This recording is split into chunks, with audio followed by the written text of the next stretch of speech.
And serving you on TV, online, and on the go. This is Valley News Live at 9 on Fargo CW. Drunk Orexia is the name of a disturbing binge drinking trend sweeping college campuses. Students are starving themselves in order to get drunk faster or avoid gaining weight. Good evening and thank you for joining us tonight. Drunk Orexia is when you skip meals, work out extra hard, take laxatives, or vomit before heavily drinking. Researchers say 1/3 of college students do it. Valley News Team's crime and safety reporter Nicole Johnson has more. Drunk orexia. The word is all over the internet. It's a non-medical term that walks the line between an alcohol problem and an eating disorder. Drunk orexia? No. College students I talked to didn't know what the word meant, but do know people doing it. They talk about all the crazy parties and like how drunk people get pass outs and like stuff like that.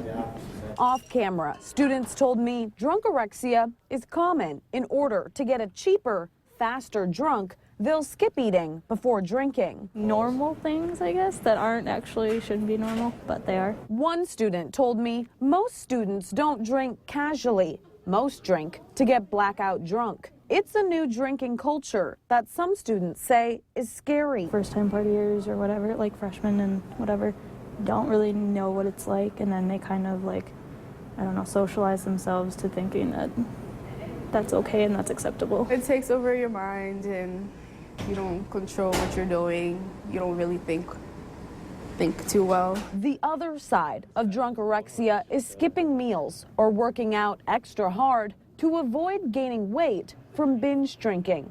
And researchers say, surprisingly, it affects just as many men as it does women. As many as 80% of heavy college drinkers are found to be either starving themselves, restricting calories, or over-exercising. In Fargo, Nicole Johnson, Valley News Live.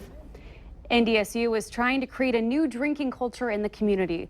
Everyone is invited to a town hall meeting to talk about high-risk drinking and drug abuse and possible solutions.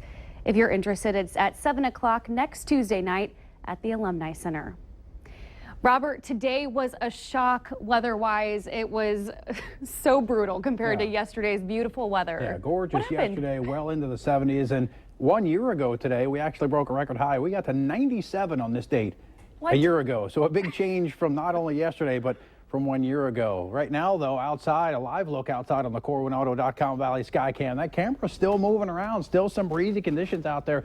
And we'll continue with some breezy conditions as we head through the overnight hours. It's down to 41 right now, but it feels more like freezing. 32 degrees is your wind chill. Winds out of the north and northwest at around 18 miles per hour. Temperatures elsewhere, 34 in Langdon, 36 Detroit Lakes, 37 Valley City and Jamestown, 42 down in the Sisseton area. Winds again on the breezy side. They'll continue on the breezy side, not only tonight, but as we head through the day tomorrow. Still seeing occasional gusts over 20 miles per hour. A lot of cloud cover out there, and we'll see mostly cloudy skies tonight. But as we go through time tomorrow, especially by late morning and into the afternoon, those clouds will rapidly decrease. Underneath those clouds, still seeing some showers, some sprinkles, and at times mixed in with a little bit of snow. But the overall trend will be for this to dry on out as we head through the overnight hours. And zooming on out, still more snow well off to our west. That may clip some of our southern counties in the form of some rain, maybe mixed with a few flakes of snow. And across the national map, some rain and snow in the Rocky Mountains and off towards the east. Mostly quiet, but a few showers and storms in the state of Florida. Overnight tonight, we'll see the mostly cloudy sky, that chance for a bit of rain, especially up in northern Minnesota, possibly mixed with a few flakes of snow from time to time. The rest of us will start to slowly dry on out as we head through time tomorrow after a very cold start in the 20s and the 30s. Don't look for too much of a warm-up out there. We're only going to warm on up into the 40s in most locations. A few areas in the Northern Valley may not get out of the 30s, and those winds tomorrow, once again, are going to make it feel colder than those air temperatures. But by late in the day, you see the clouds. They get on out of here. Mostly clear skies, and a cold night tonight, even colder as we head through tomorrow night. Here in Fargo, we start off the day just above freezing, 33 degrees. Isolated sprinkles or flurries, not out of the question. Better chances. Points off toward the east. By lunchtime, a few peaks of sunshine into the low 40s, and later on in the day, we'll top it out in the upper 40s with continued breezy conditions. Picture of the day, thanks to Allie for sending this in. A beautiful sunrise in Pelican Rapids. Going to use that as the background of our 7-day forecast. And we do have a bit warmer weather as we head through the next 7 days. Upper 40s tomorrow, back into the upper 50s with more sun on Thursday. 60s Friday and Saturday. Right now, I think tailgating is going to be good. I think the rain holds off till after tailgating as they battle South Dakota for the Dakota marker. Yeah, well, I mean, that's good news for tailgaters. Yeah. And I mean, it's always nice to wake up kind of brisk and then undress and those regardless, layers. Everybody's going to get out there and enjoy it regardless. Of course. Thanks, Robert. Yesterday's protests at the Dakota Access Pipeline construction site just south of St. Anthony were described by law enforcement as a riot. Others say the actions of the activists were peaceful. Tonight, we will let you decide. This story takes you into the middle of yesterday's conflict. Masked protesters confronted the news crew our affiliate had covering the event and threatened to take their camera. Other masked demonstrators threatened the crew with bodily harm and forced them to leave a public roadway. The story you are about to see contains strong language. Although we've been bleeped out, we bleeped out most of the worst of it. It appears at this time to be a pretty volatile situation. While some would like to say that this was a protest, this was not a protest, this was a riot. We are here to stop this pipeline by any means necessary. Who said you can come in here? Our car is over here. You guys need to go to your car and get the out of here then. Don't talk to us like that, sir. There's no need to talk to us like that. I don't care. There's no need to post bullshit. Keep it moving then. Go to your car. We had situations where people who were there, legitimate media that was there to film it, were being stopped. Is that trespass? We're being questioned as to their credentials. Put your hand in front of his camera. Who are they to ask this? They're on somebody else's property. Man, shut the up. Dude. You keep talking, dude. I'm gonna beat your ass, bro. There was a lot of behavior today that took it up a notch. Can't drink oil! Keep it in the soil! Not a peaceful protest, not a prayerful protest. They say that, but they disguise their criminal behavior. I ask you to control your emotions. You guys' tensions are high here. It's probably best just to...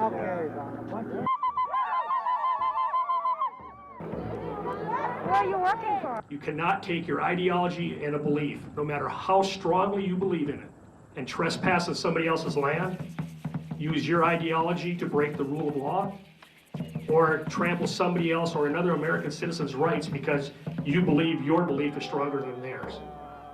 That's not how it works in America. We stand! Water! We don't make the law, we enforce the law. And the courts have spoken, and they have said that the company can work past the 20-mile exclusion. The whole world is with us protecting the water. The world is watching! Yesterday, there were 27 arrests, the highest one-day total since demonstrators began 2 months ago. A woman with multiple stab wounds was found outside of a South Fargo home just before noon today. This man, Richard Torres, has been charged for having a concealed knife. Police say he wasn't the one who did the stabbing, but they found him outside the home where it's believed to have happened.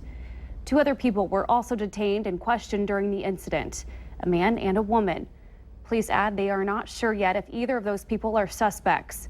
Police blocked off the area of 12th Avenue South for some time, and police still do not know what led to that stabbing. Police are saying the death of a man whose body was found at a South Fargo home under construction is not considered suspicious. The body was found around 7 this morning. Officers say the man is not homeless and was supposed to be working at the construction site. The body was sent for an autopsy to figure out how he died.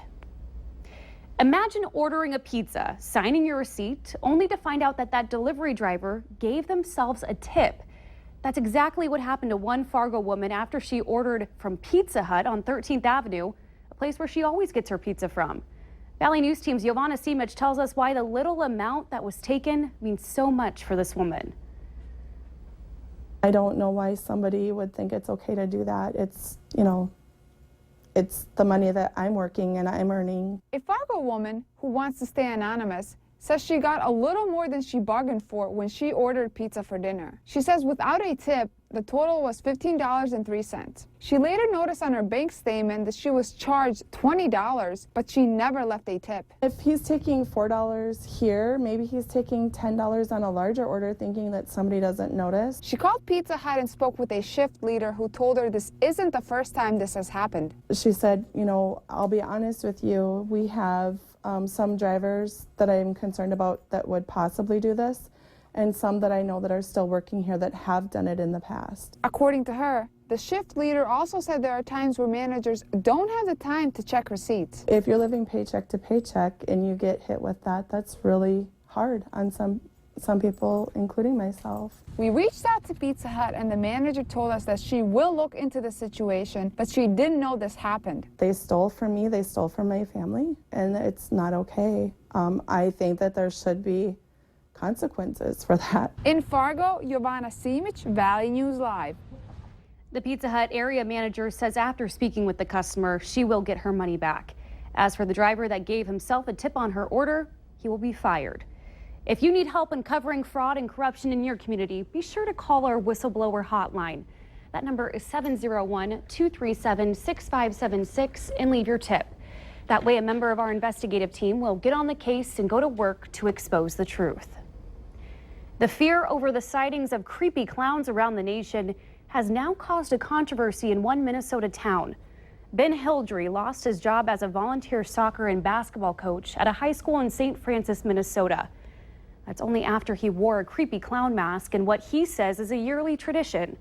Hildry said on the last day of soccer practice, his tradition is to have a little bit of fun and to dress up in costume. Only this year, he decided to dress up as a creepy clown. Hildry said he wasn't aware of the creepy clown craze, but his players were. And they tweeted this picture as a joke. The school superintendent didn't find the prank funny and fired Hildry. The superintendent says Coach Hildry may return next year, but as things stand, he won't be coaching basketball in the winter. The South and North High School volleyball teams took their crosstown rivalry to the court tonight for charity. The 6th-ranked Fargo South team took on 5th-ranked Fargo North High in their 9th annual Dig Pink Cancer fundraiser volleyball match. All funds raised tonight will be donated to the Side Out Foundation for breast cancer research. Yeah, it feels great. You know, we beat last year's money, so that was really exciting. And sometimes we kind of look and compare between us and South and kind of say, you know, who sold more, and it's kind of this big competition. And so, yeah, the girls do a really good job. It's really on the kids. Last year, the event raised nearly $2,000 for cancer research. Still ahead tonight on Valley News Live at 9, the Trump campaign unveiled a new attack ad today aimed directly at Hillary Clinton. So why is Google under fire? We'll tell you next.